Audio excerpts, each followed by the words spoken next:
78 ఏళ్ల క్రితం పాకిస్తాన్ లేదు కదా, 40-50 ఏళ్ల క్రితం బంగ్లాదేశ్ లేదు కదా, 200 ఏళ్ల క్రితం ఆఫ్ఘనిస్తాన్ లేదు కదా.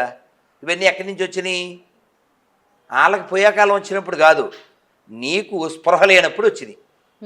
నువ్వంటే హిందువుగా ఇప్పుడు బంగ్లాదేశ్లో తగలబెడుతున్నారా, కాల్చేస్తున్నారా? లైవ్లో కాల్చేస్తున్నారు. అవును.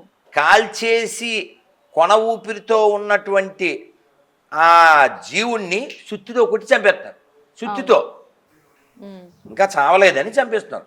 అంత పిశాచ మతస్థులు అక్కడ ఉన్నారు. చాలా క్రూరంగా, అతి అది పెద్ద విషయమే కాదు.